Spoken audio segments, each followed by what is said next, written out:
नालायक बच्चों, एक बार फिर से वेलकम है आपका आज वाले सेशन में। आज वाले सेशन में हम लोग कर रहे हैं प्रॉफिटेबिलिटी रेशो। पहले एक बार समझ लेते हैं, फिर अपन आगे चलते हैं। देखो समझना मेरी बात बेटा, मीनिंग क्या है? It measures the financial performance, लेकिन किसका सर? बिजनेस का। बस इतनी सी बात है और बात खत्म होती है। क्या? It measures the financial performance of the business. मतलब हमारा बिजनेस अच्छा चल रहा है, बेकार चल रहा है, जैसा भी चल रहा है, ये उसको कंपेयर करता है। लेकिन सर सवाल आता है कि फिर प्रॉफिटेबिलिटी क्यों नाम रखा गया? क्योंकि बेटा प्रॉफिटेबिलिटी तुम्हारी एफिशिएंसी बताती है। देखो एक ना सच बोलूंगा, बुरा मत मानना, आप चाहे दुनिया की लाख बड़ी से बड़ी पढ़ाई कर लो, आप बहुत इंटेलिजेंट हो, सब कुछ आता है, लेकिन अगर दोस्त आप पैसा नहीं कमाते हो ना, तो लोग आपको एफिशिएंट नहीं समझते। मेरी बात समझ में आया क्या? तो अपना दिमाग, वैसे तो मैं आजकल के यंगस्टर्स को देख रहा हूँ, उनका फोकस थोड़ा सा पैसों पे भी रहता है, और ये अच्छी बात है। अरे यार, नशा करने से अच्छा है कि आप इसका नशा करो ना। अगला एक्सप्रेशन, इसको किसमें एक्सप्रेस करते हैं? परसेंटेज में। इसके अंदर ना टोटल 5 रेशियोज आएंगे, इसके अंदर टोटल 5 रेशियोज आएंगे, और पांचों को पांचों एक्सप्रेस करेंगे हम परसेंटेज, मतलब 18%, 20%, 30%। ठीक, चलो सर। इसके बाद बेटर कौन सा है सर? ऑब्वियसली सी बात है sir, higher would be better. And the last significance क्या है सर? देखो हमने इसको मेजर ही क्यों किया सर? परफॉर्मेंस को चेक करने के लिए। और परफॉर्मेंस चेक करके क्या करेंगे भैया? इंडस्ट्री से कंपेयर करेंगे। मान लिया इंडस्ट्री में चल रहा है 10, हमारा क्यों चल रहा है 5, या फिर इंडस्ट्री में चल रहा है 10, तो फिर हमारा 20 चल रहा है, इसका मतलब हम बढ़िया परफॉर्म कर रहे हैं। चलो सर, इसको नोट कर लेना। अच्छा, जब नोट कर लोगे तो मेरे साथ आगे आ जाओ। सर मैंने आपको बोला कि इसके अंदर टोटल 5 फॉर्मूलाज हैं। अब आप बोलोगे सर कौन कौन से? देखो ये हाथों हाथ याद होगा। पहला ग्रॉस प्रॉफिट रेशो, दूसरा नेट प्रॉफिट रेशो, तीसरा ऑपरेटिंग रेशो, चौथा ऑपरेटिंग प्रॉफिट रेशो। चारों याद हुए? फिर आप बोलोगे सर आपने फिफ्थ वाले को कलर क्यों चेंज किया? इसके पीछे का भी लॉजिक बताऊंगा। ये रिटर्न ऑन इन्वेस्टमेंट, या फिर इसका दूसरा नाम होता है रिटर्न ऑन कैपिटल एम्प्लॉयड। अभी आपको पता है कि दोनों सेम बात है, रेशो। अच्छा, अब आप बस इतना सा याद करो कि आपको ये नाम याद हो जाए, gross profit ratio, net profit ratio, operating ratio, operating profit ratio, चारों एक तरफ। उसके बाद लास्ट वाला रिटर्न ऑन इन्वेस्टमेंट या फिर return on capital employed ratio. ठीक, चलो सर इसको जल्दी से नोट करो, कमेंट में लिखना, फिर मैं आपको फॉर्मूला बताता हूं।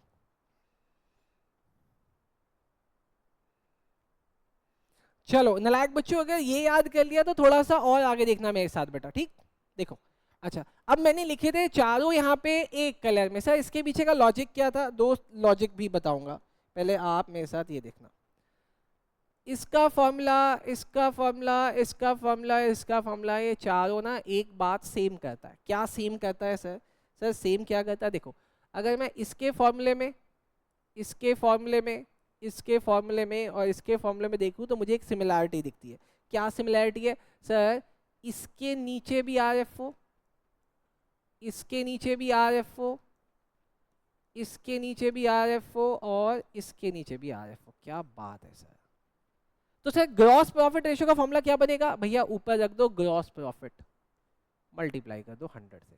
ओके, अगला वाला तुमने जज कर लिया होगा, क्या लिखेंगे? Net profit into 100। फिर सर ऑपरेटिंग रेशियो से पहले ऑपरेटिंग प्रॉफिट देखो, हम यहाँ पे लिखेंगे ऑपरेटिंग प्रॉफिट इनटू 100। सिखाऊंगा कैसे निकलता है। डन? बोले इतना समझ में आया? सर 3 फॉर्मूले समझ में आ गए? सर ऑपरेटिंग रेशियो का फॉर्मूला बता दो बेटा। आपको यहाँ पे लिखना है COGS plus operating expenses into 100, और ये हो गया चारों फॉर्मूला खत्म। आई होप आपको ये याद हो गया होगा। ठीक, याद कराने के लिए ट्रिक कराइए हूँ। अच्छा, अब ये लास्ट वाला अगर देखें तो सर ये कैसे होगा, मैं ये बताऊंगा। पहले आप ये चारों याद करके कमेंट में लिखो जल्दी। चलो अगर लिख दिया तो अब ये वाला देखो बेटा, ये वाला देखना, ये वाला, ये वाला, ये वाला। सर इसका फॉर्मूला है earning before interest and tax upon capital employed into 100। बोलो सर समझ में आया क्या? अच्छा था, नोट डाउन कर लो। चलो सर, इसके बाद अगर नोट डाउन कर लिया तो अब हम आगे चलते हैं। पहले इसको अगर याद भी कर लेना बेटा, बिना याद किए जाओगे तो दिक्कत होगा। मैं आपको 100 बार बोल चुका हूँ, एग्जाम में आता आधा नंबर का फॉर्मूला, जल्दी से याद करो। चलो अभी देखना सर, पहला ग्रॉस प्रॉफिट रेशियो। सर कैसे निकलेगा? अरे बड़ा आसान है यार, GPR आपको आता भी है। अभी देखना सर, अपन ने ऊपर क्या लिखा सर? ऊपर लिखा हमने gross profit upon revenue from operation, लेकिन ध्यान रखना अगर आंसर परसेंटेज में आता है तो मल्टीप्लाई 100 करना पड़ेगा। अब आप मुझे बोलोगे सर RFO कैसे निकलता है, तो तुमको शर्म आनी चाहिए। क्यों? क्योंकि हमें यहाँ पे लेना है टोटल सेल, और टोटल सेल में से माइनस कर देना है मुझे रिटर्न। अगर आपको इतना समझ में आता है तो आप चैंपियन हो। एक बार ना मेरे साथ निकालना सीखो, ग्रॉस प्रॉफिट कैसे निकलेगा।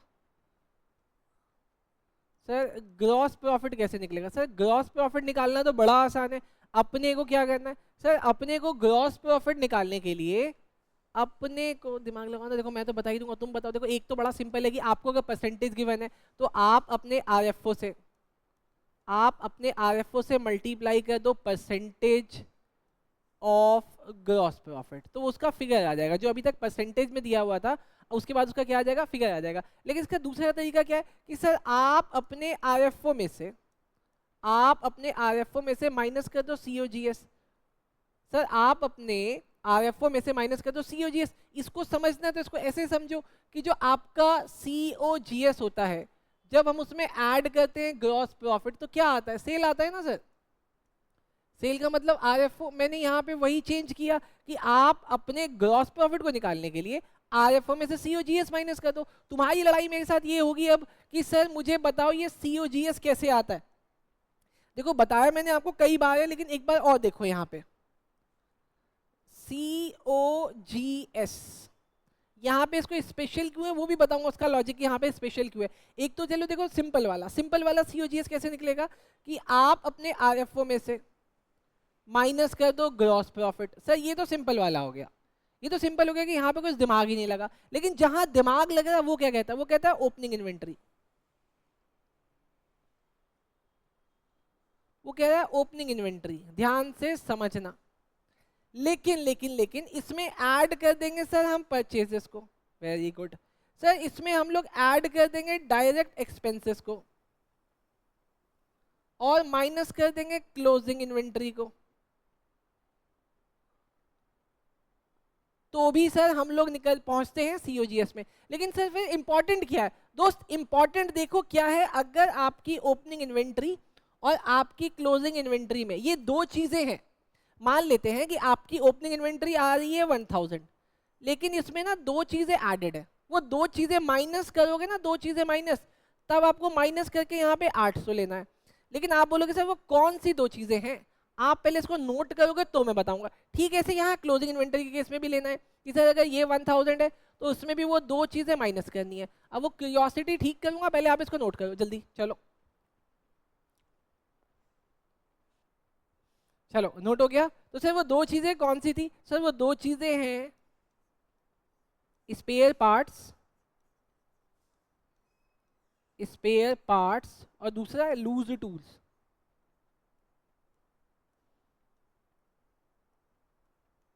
इन दो चीजों को आपको ना ओपनिंग इन्वेंटरी में लेना है ना क्लोजिंग इन्वेंटरी में। अगर पहले से दिया हुआ है तो आपको इसको इग्नोर करना बेटा। चलो जल्दी इसको नोट करो।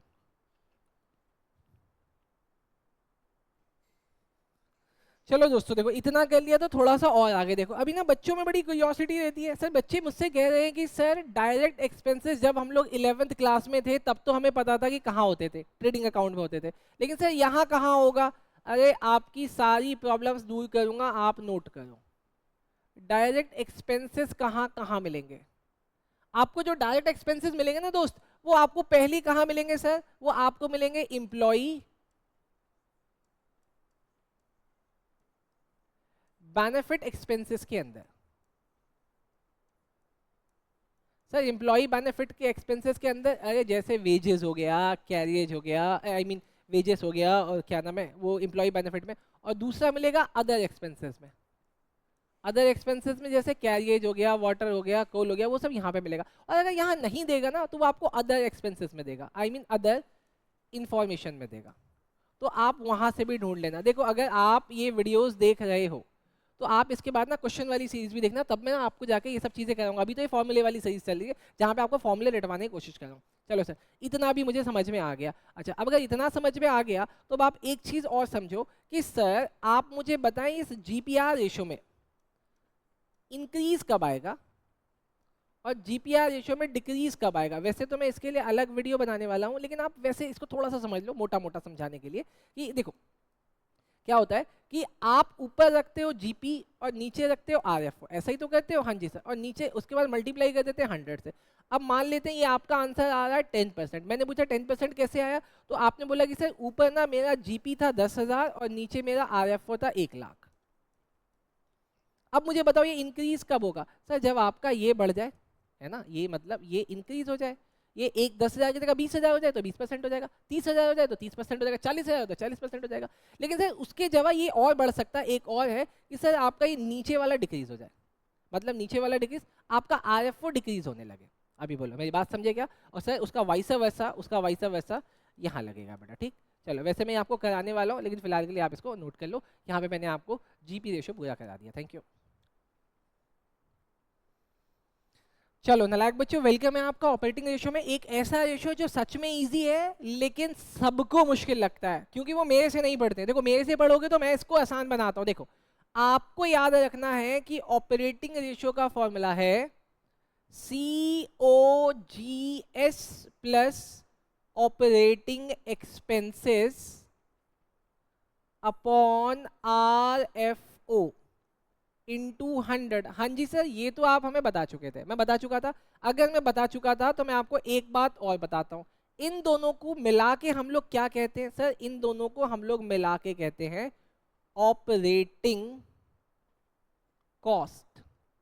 इन दोनों को हम लोग मिला के कहते हैं ऑपरेटिंग कॉस्ट। तो एक फॉर्मूला ये भी बनता है सर। फॉर्मूला क्या? दोनों का नाम ही है, मल्टीप्लाई 100। अब आपको यहाँ तक आता था। अब आप मुझे बोलोगे कि सर हमें ना ये भी आता है, हमें ना सर ये भी आता है कि COGS कैसे निकालते हैं। तो अगर आता है तो बहुत अच्छी बात है, बट फिर भी मैं आपको एक बार COGS बता देता हूँ कैसे आता है। COGS निकालना बहुत पहले से भी आसान था, दोबारा भी आसान है। आपको अपने RFO में माइनस करना पड़ता था ग्रॉस प्रॉफिट और आपका आ जाता था COGS। ये आपको पहले से पता था। लेकिन इसके अलावा आपको इसका एक दूसरा चीज़ भी पता है कि सर इसको निकालने के लिए आपको लेना होता है ओपनिंग इन्वेंट्री। लेकिन आपको ध्यान रखना इस वाली ओपनिंग इन्वेंटरी में वो दो चीजें नहीं लेनी है, तो मैं यहाँ पे लिख देता हूँ एक्सक्लूडिंग। वो दो चीजें कौन सी? Excluding loose tool and spare parts. इससे थोड़ा सा बड़ा होता है फॉर्मूला, लेकिन फॉर्मूला बड़ा है नहीं बेटा, ठीक। ओपनिंग इन्वेंट्री में आपको ऐड करना होता है परचेजेस। मैं उस परचेजेस को अब नेट परचेजेस बोल रहा हूँ। वैसे भी हर जगह परचेजेस नेट ही था। नेट इसलिए था क्योंकि आपको रिटर्न नहीं लेना होता है। प्लस आपको इसमें करना है बेटा डायरेक्ट एक्सपेंसेस। आपको इसमें करना है डायरेक्ट एक्सपेंसेस। उसके बाद माइनस करना होता है आपको इसमें क्लोजिंग इन्वेंट्री। आपको माइनस करना होता है इसमें क्लोजिंग इन्वेंट्री। फिर से वही एक्सक्लूडिंग वही दो चीज़ें, spare parts and loose tool. Done. बोलो समझ में आया सर? हाँ, COGS मेरे को पहले से भी आता था। लेकिन अगर COGS आपको पहले भी आता था तो अब मैं आपको बता देता हूँ सर ऑपरेटिंग एक्सपेंसेस। मैं आपको बता देता हूँ ऑपरेटिंग एक्सपेंसेस। वो देख लो sir, operating expenses, operating expenses देखना। अभी देखो याद कर रहा हूँ, बहुत ध्यान से देखना। अपन ने यहाँ पे लिया एम्प्लॉई बेनिफिट एक्सपेंसेस, बहुत बढ़िया sir, plus depreciation and amortisation expenses. हाँ जी सर, ये भी अपने को पता था। डन। दो चीज़ें ले ली, क्या क्या? Employ benefit expenses, direct amortisation expenses, plus other expenses. तो सर सब तो आपने ले लिया? नहीं बेटा, अभी सुनना मेरे साथ। आपको ना अदर एक्सपेंसेस के अंदर अगर कोई ऐसे एक्सपेंसेस मिलते हैं जो नॉन ऑपरेटिंग है तो उसको एक्सक्लूड कर देना। Excluding non operating expense. अब सर ये पता कैसे चलेगा? अरे मैं हूं ना, मैं सब पता कराऊंगा। पहले आप इसको नोट करो, तब मुझे थोड़ा सा आगे जाने दो, है ना। वीडियो को पॉज करके नोट कर लो, ठीक। अच्छा अब देखो सर आगे। मैंने आपको बोला कि जो अदर एक्सपेंसेस है, सॉरी ऑपरेटिंग एक्सपेंसेस है, उसमें आपको मैंने लेने के लिए बोला कि आप ले लो एम्प्लॉई बेनिफिट एक्सपेंस, प्लस आप ले लो डेप्रीसिएशन एंड अमोर्टाइजेशन एक्सपेंस। फिर मैंने आपको बोला था कि अदर एक्सपेंस लेना, लेकिन अदर एक्सपेंसेस में आपको क्या नहीं लेना था? वो नॉन ऑपरेटिंग वाली चीजें नहीं लेनी थी। फिर आपने बोला याद कैसे होगा? आपको ऐसे याद होगा, आपको याद रखना है OAS। अब ये OAS क्या है? O का मतलब है ऑफिस एक्सपेंस, ए का मतलब है एडमिनिस्ट्रेशन एक्सपेंस। ये ना क्वेश्चन में डायरेक्ट दिए हुए रहेंगे। और एस का मतलब है सेलिंग एंड डिस्ट्रीब्यूशन एक्सपेंस।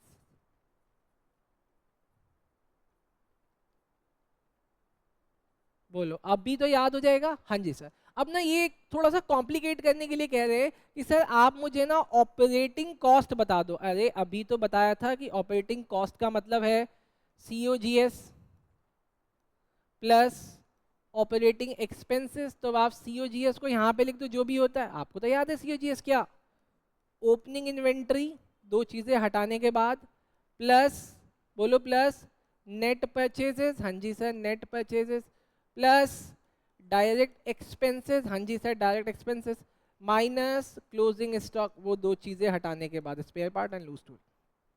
अब आप इसी में लाके ऐड कर दो एम्प्लॉई बेनिफिट एक्सपेंसेस, इसी में ऐड कर दो डेप्रीसिएशन एंड अमोर्टाइजेशन एक्सपेंसेस, और आप इसमें ऐड कर दो OAS office expenses, administration expenses और सेलिंग एंड डिस्ट्रीब्यूशन। ठीक, चलो अगर कोई बच्चा इसको समझ गया ना तो एक चीज़ मेरे से ज़रूर पूछेगा कि सर यहाँ पे आप लिखते हो डायरेक्ट एक्सपेंसेस और यहाँ पे भी तो ये सारे एक्सपेंसेस लिखते हो। बेटा आपको पहचानना है, आपको पहचानना है। मैंने क्या बोला सर, ये ऑपरेटिंग एक्सपेंसेस तो इसमें दिमाग ही नहीं लगाना, लेकिन अगर इसमें से कोई चीज़ आपने हटा के यहाँ पे डायरेक्ट एक्सपेंसेस में डाल दी है, जैसे कि वेजेस वहाँ पे डाल दिया तो अब यहाँ पे नहीं आएगा। डन, चलो सर इसको नोट कर लो। आई होप आपको ये भी समझ में आ गया होगा, आपको ये भी पता है हायर इज बेटर है। चलो सर जल्दी से नोट कर लो। चलो नालायक बच्चों एक बार फिर से वेलकम है आपका। अभी अपन करते हैं ऑपरेटिंग प्रॉफिट रेशियो, लेकिन इंश्योर करना कि इससे पहले आपने ऑपरेटिंग रेशियो समझ लिया हो। क्यों? क्योंकि ये उससे लिंक करता है। देखो sir, operating profit ratio formula क्या है सर? बड़ा सिंपल है, ऑपरेटिंग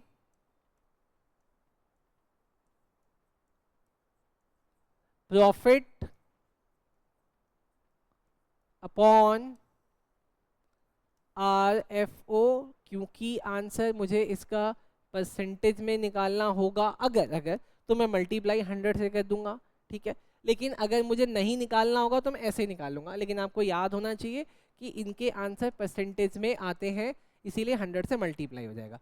बोलो सर समझ में आया? चलो सर अब आपको क्योंकि RFO पता है, मैं 5 दफ़े बता के कोई फ़ायदा नहीं है, फिर भी मैं आपको बता देता हूँ RFO कैसे निकलेगा। सर RFO कैसे निकलेगा?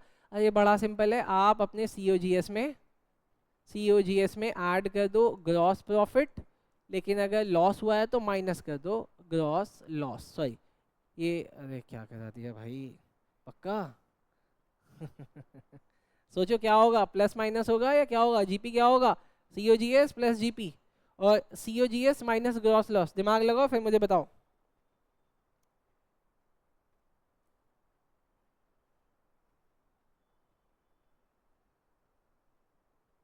चलो सर अगर दिमाग लगा लिया तो अगला देखो sir, operating profit. Operating profit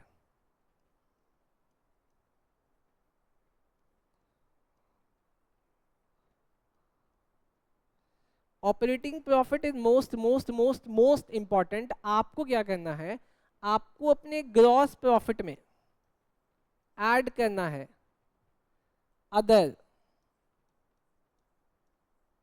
operating income, minus कर देना अदर ऑपरेटिंग एक्सपेंसेस। अरे सर इसके बारे में मुझे कौन बताएगा, ये कौन से होते हैं? पहले आप नोट तो करो जनाब, सब बताएंगे, इसको नोट करो। डन। लेकिन इसका एक और फॉर्मूला, ये तो हो गया डायरेक्ट रूट की मैं ऊपर से नीचे की तरफ आ रहा हूँ, लेकिन अगर मुझे नीचे से ऊपर की तरफ जाना पड़े, मतलब आपको ग्रॉस प्रॉफिट से आगे जाना था तो आपने इन दोनों को ऐड और लेस कर दिया। लेकिन अगर आपको क्वेश्चन में नेट प्रॉफिट दिया हुआ है, नेट प्रॉफिट, तो आपको क्या करना है सर? आपको इसमें से माइनस कर देना है अदर। अच्छा अदर वर्ड हटा लो नहीं तो कंफ्यूज हो गए। माइनस कर दो आप इसमें नॉन ऑपरेटिंग इनकम, माइनस कर दो, उल्टा जा रहे हैं ना दोस्त। और आप इसमें ऐड कर दो नॉन ऑपरेटिंग एक्सपेंसेस को। डन। समझो क्या किया सर, ये GP ग्रॉस प्रॉफिट, देखो तीन प्रॉफिट होते हैं, पहले आता है GP, फिर आता है ऑपरेटिंग, फिर आता है नेट प्रॉफिट। ये स्टेज 1, स्टेज 2 और स्टेज 3 है। ठीक है। अब ग्रॉस प्रॉफिट के बाद भी अगर आपको कुछ ऐसी इनकम होती है जो कि ऑपरेटिंग है, तो आप उसको ऐड करो और उसको कमाने के लिए जो आपने खर्चे किए आप उसको लेस कर दो, ठीक। लेकिन क्योंकि अब आप नीचे आ गए तो नीचे से आपको ऊपर जाना है, तो ऊपर जाने के लिए मैंने क्या बोला, आप वो सारी इनकम लेस कर दो जो नॉन ऑपरेटिंग है, और आप वो सारे एक्सपेंसेस ऐड कर दो, क्योंकि आपने किया हुआ होगा ना, इसलिए इसका उल्टा करवा रहा हूँ। बोलो बात समझ में आ गई क्या? चलो सर, अगर बात समझ में आ गई तो इतना सा करो। अभी मैं आपको आगे बताता हूँ कि अदर एक्सपेंसेस कौन से होते हैं, अदर ऑपरेटिंग एक्सपेंसेस। नोट करो पहले इसको। चलो, अब इतना देखा तो अब मेरे साथ कुछ और देखो सर। अब आप में से पूछोगे सर नॉन ऑपरेटिंग एक्सपेंसेस कौन कौन से होते हैं, पूछो। देखना सर, दोज एक्सपेंसेस, वो expenses which are not incurred, which are not incurred to earn operating profit। एक मिनट सर, ये क्या बोल रहे हो आप? तो ये बोलना चाह रहे हो कि बिजनेस में आपने कुछ ऐसे खर्चे किए, ऐसे खर्चे जिसकी वजह से आपको कोई फायदा नहीं हो रहा, तो फिर आप करते क्यों? भाई देखो, कोई बिजनेसमैन नहीं चाहता ऐसे खर्चे करना जिससे उसको प्रॉफिट ना हो। भाई हमने तो 11th 12th में कंसेप्ट भी पढ़ा है कि हमें अपने एक्सपेंसेस को अपनी इनकम से मैच कराना होता है, मैचिंग का कंसेप्ट। लेकिन फिर भी बिजनेस में कुछ ऐसे खर्चे हो जाते हैं, नॉन ऑपरेटिंग एक्सपेंसेस, जो कि नहीं चाहते हुए भी करना होता है, मतलब उसका मुझे फायदा नहीं मिलेगा। अब आप मुझे बोलोगे सर एग्जाम्पल बताओ, तो बेटा एग्जाम्पल देखो, इसके एग्जाम्पल है बेटा, interest on long term borrowing. मैंने क्यों लिया था लॉन्ग टर्म बोरोइंग? अपने पैसे लगाते तो इंटरेस्ट तो नहीं जाता, तो ये वाला खर्चा हो गया नॉन ऑपरेटिंग एक्सपेंसेस। इसके अलावा amortisation, amortisation of intangibles, amortisation of intangibles. इसके अलावा loss on sale of fixed asset, ठीक। लेकिन अब आप एक बात याद रखना कि जैसे मैंने यहां पे लिखा है ना, अमोर्टाइजेशन ऑफ इंटेंजिबल एसेट्स, आप यहाँ पे ये नहीं बोलोगे सर तो फिर डिप्रिसिएशन भी तो उसी के नेचर का होता है। भाई डिप्रिसिएशन मैचिंग कंसेप्ट के हिसाब से मैच करता है, लेकिन इंटेंजिबल का अमोर्टाइजेशन मैच नहीं करता। तो ये हो गया सर नॉन ऑपरेटिंग एक्सपेंसेस। अगला गेस करो क्या होगा? Non operating income. अरे सर इनकम तो ले लेते, नहीं सर, उसको उसको जल्दी से नोट करो, फिर ये देखो बेटा, सर इनकम कह रहा हूँ, नॉन ऑपरेटिंग इनकम्स, उसको दिमाग में बिठाओ जल्दी।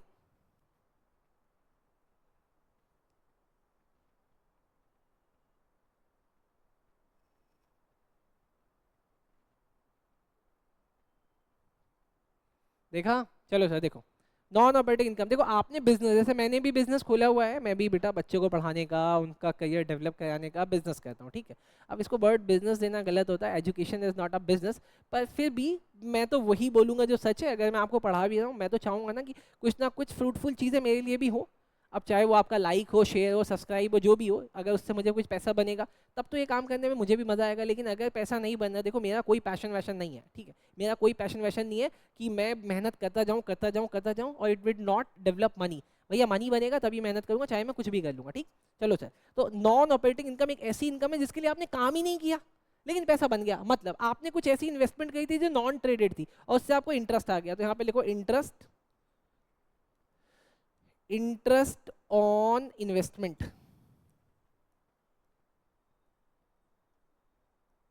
Interest on investment. या फिर आपको प्रॉफिट हो गया किस बात पे, जैसे ऊपर हुआ था ना loss on sale of fix asset, वैसी profit on sale of fix asset. लेकिन आप बताओ, क्या आपने फिक्स एसेट इसलिए खरीदे थे कि उसको बेच के आप प्रॉफिट कमाओ? नहीं ना, लेकिन हो गया ना।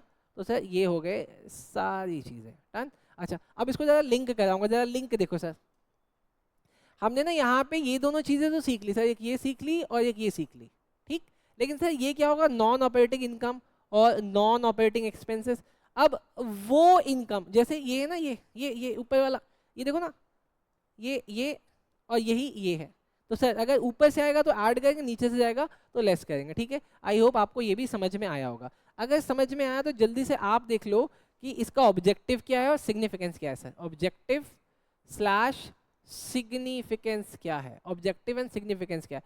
देखो सर सबका सिग्निफिकेंस ये है कि ये हाइयर है, एक तो सर ये बेटर है, हाइयर इज बेटर। लेकिन सिग्निफिकेंस क्या, ये आपको यहाँ पे ये बताता है कि आपका कितना परसेंट है।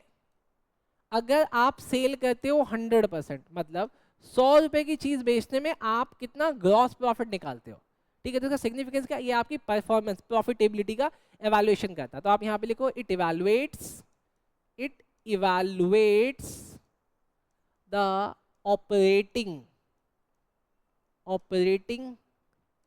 Performance of the business. Done. इतना सीखने के बाद भी आपको जाने नहीं दूंगा, पहले उसको नोट करो फिर बताता हूँ, इतना नोट करो फिर बताता हूँ। नोट कर लिया? तो अब आओ मोस्ट इंपॉर्टेंट पे। बेटा आपने एक रेशियो सीखा है, ऑपरेटिंग प्रॉफिट रेशियो, फिर आपने सीखा एक ऑपरेटिंग रेशियो। आपको पता है क्या, इन दोनों का सम हमेशा 1 आता है। क्यों? क्योंकि अगर ऑपरेटिंग प्रॉफिट 80% आ रहा है तो बहुत जायज सी बात है कि ये 20% आएगा और ये 1 हो जाएगा। लेकिन अगर ये 70% आ रहा है तो सर ये 30% आएगा। क्या बात है सर। सर अगर ये 50% आ रहा है तो सर ये भी 50% आ जाएगा, आंसर आ जाएगा 1। लेकिन अगर बात समझना है ऐसे, ऑपरेटिंग रेशियो का मतलब क्या होता है sir, COGS plus operating expenses upon RFO। आपने जितना पैसा लगाया उतने की सेल हुई, मतलब ये 100% है, तो ये हो जाएगा 0 और आंसर क्या आएगा 1। तो आप ये याद रखना, ये दोनों एक दूसरे के कॉम्प्लीमेंट होते हैं बेटा, ये दोनों एक दूसरे के कॉम्प्लीमेंट होते हैं। हर साल एग्जाम में इसका MCQ कभी ना कभी एक साल एक छोड़ के आ ही जाता है, तो आपको याद होना चाहिए ऑपरेटिंग प्रॉफिट रेशियो और ऑपरेटिंग रेशियो हमेशा 1 होता है, ठीक। चलो नालायक बच्चों, एक बार फिर आ गया हूँ मैं, अरे आता रहूँगा मैं। नेट प्रॉफिट रेशियो, अरे सर ये तो बड़ा आसान होता है। हाँ आसान तो बेटा पूरी दुनिया ही है तुम्हारे लिए। Net profit ratio sir simple है, अपने को ऊपर रखना है नेट प्रॉफिट, कंफ्यूज नहीं होना। अभी अभी ऑपरेटिंग प्रॉफिट देख के आ रहे हो आप लोग, और नीचे रखना होता है सर हमें RFO, क्योंकि इसका आंसर हमेशा परसेंटेज के फॉर्म में आता है तो मल्टीप्लाई होगा 100। नेट प्रॉफिट कैसे आता है आपको पता है, आपको प्रॉफिट एंड लॉस बनाना आता है, आपको RFO भी पता है, लेकिन मैं आपको वो बातें बताता हूँ जो ज़रूरी है सर। ऑब्जेक्टिव एंड सिग्निफिकेंस, आप ऑब्जेक्टिव ऐसे याद रखना, हाइयर इज बेटर। पहला तो ये सर, हाइयर इज बेटर। लेकिन ये रेशियो बताता क्या वो देखना sir, profit percentage over the turnover earned during the year. आप ऐसे समझो बच्चे, आप ऐसे समझो कि अगर आप शार्क टैंक इंडिया में गए हो ना, या आप शार्क टैंक इंडिया में जो लोग होते हैं वो ना यही जानना चाहते हैं कि सर आप हमें बता दो कि आपका नेट प्रॉफिट रेशियो क्या है। मतलब अगर आप कोई प्रोडक्ट 100 रुपए का सेल करते हो तो आप उस पर कितने कमाते हो, 20 रुपए। भैया इंडस्ट्री के हिसाब से देखो तो ये 20%, इंडस्ट्री के हिसाब से 20% बहुत बढ़िया मार्जिन है। लेकिन क्योंकि अपन कहते हैं सर्विस सेक्टर, हम लोग सर्विसेज तो देते हैं, तो सर कई बार ना सर्विस सेक्टर में देखा गया है कि 100 की सेल करने पे 90 रुपीज़ का भी प्रॉफिट होता है, तो वो गया 90%।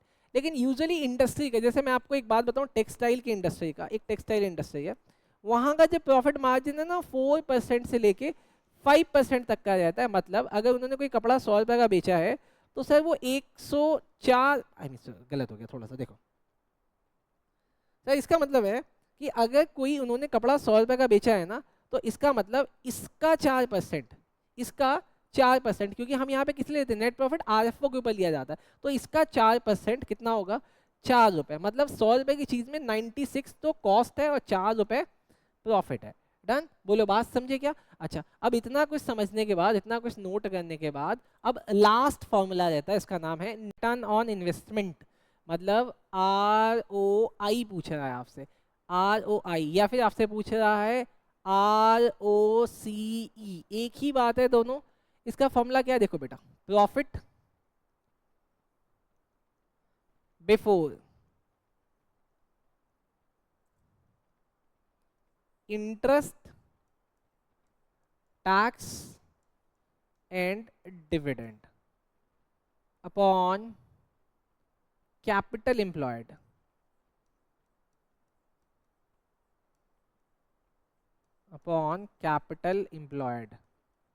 मल्टीप्लाई 100। डन, बोलो समझ आया क्या? अच्छा अब आप बोलोगे सर क्या ये EBIT ही है क्या? हाँ जी सर, ये EBIT ही है, ये EBIT ही है। तो सर जब EBIT है, हमें पता है ना कि अगर अर्निंग बिफोर इंटरेस्ट और टैक्स है तो बिफोर डिविडेंड भी होगा। हाँ होगा, लेकिन क्योंकि इस फॉर्मूले में इन्होंने लिखा है profit before interest tax and dividend, तो आप तीनों चीज लिखोगे, मार्क्स नहीं कटवाओगे। मतलब आप फॉर्मूला यही वाला लिखोगे अगर आपको आधा मार्क्स चाहिए तो। ठीक, फॉर्मूला ये वाला होना चाहिए। डन, चलो सर, लेकिन फॉर्मूला ये भी है। अच्छा सर ये कैपिटल एम्प्लॉयड कैसे निकलता है ये बता दो, कैपिटल एम्प्लॉयड कैसे निकलता है? बता चुका था, आपने मेरी पहले की भी सारी वीडियोस देखी हुई हैं। तो देखो कैपिटल एम्प्लॉयड का मतलब क्या है सर, आप अपने SHF को प्लस कर दो नॉन करंट लाइबिलिटी के साथ, लेकिन नॉन करंट लाइबिलिटी में आपको दोनों L लेने होते हैं। ठीक, या फिर इसका दूसरा तरीका क्या था सर, सर आप अपने नॉन करंट एसेट में ऐड कर दो वर्किंग कैपिटल और प्लस कर दो NCL, कौन सा वाला, डबल L वाला। डन, तो भी आता है सर, पक्का पक्का? अरे बोलो ना हाँ आता है, अरे बोलो हाँ पक्का। चलो सर बहुत बढ़िया, अगर आपको ये समझ में आ गया तो बहुत बहुत बहुत बढ़िया, आपने मेरा दिल खुश कर दिया। अच्छा अब एक बार देख लो सर इसका सिग्निफिकेंस, तभी समझ में आएगा। मैं interest tax and dividend. Done, तो सर यहाँ पे इंटरेस्ट को क्यों हटाया? अरे इसलिए हटाया इंटरेस्ट को क्योंकि इंटरेस्ट नॉन ऑपरेटिंग है, इंटरेस्ट तो नॉन ऑपरेटिंग है। सर टैक्स को क्यों हटाया? अरे टैक्स भी तो नॉन ऑपरेटिंग है भाई, टैक्स कब से खर्चा बनने लगा आपके लिए? वो तो आपका प्रोविजन है प्रॉफिट के ऊपर, लॉस पे तो होता नहीं। सर डी क्या है sir? Sir dividend. Sir dividend कोई खर्चा नहीं है सर, डिविडेंड क्या है सर? सर डिविडेंड एप्रोप्रिएशन है। डिविडेंड क्या है बेटा? एप्रोप्रिएशन है। और एप्रोप्रिएशन इन केस कब होता है बेटा? तो ये जो टैक्स होता है ये भी प्रॉफिट के केस में होता है, और ये जो डिविडेंड होता है ये भी प्रॉफिट के केस में होता है। ये दोनों एक्सपेंसेस नहीं है और ये नॉन ऑपरेटिंग एक्सपेंसेस है, इसलिए फॉर्मूला बनाते समय इस बात का ध्यान रखा गया। अब आपको यहाँ पे पता हायर इज बेटर, और इसका सिग्निफिकेंस क्या होगा? It shows how efficiently your capital employed is employed into the business, कि मतलब कितना एसेट लगा के, कितना कैपिटल लगा के आप कितना प्रॉफिट बनाते हो बेटा। ठीक है, तो चलो अभी क्या हुआ, आपके रेशियो के चैप्टर के जितने भी फॉर्मूले थे 2 5 6 5 टोटल होते हैं 18, वो सारे के सारे मैंने आपको करा दिए। लेकिन आप अगर मुझे फॉलो कर लोगे ना तो बहुत जल्दी मैं इन सब का एक समराइज वीडियो लेके आने वाला हूँ 5 मिनट के अंदर सारे रेशियोज। लेकिन उसके लिए ज़रूरी है कि आप हमें लाइक शेयर सब्सक्राइब करो बेटा। ठीक, चलो सर, थैंक यू, बाय।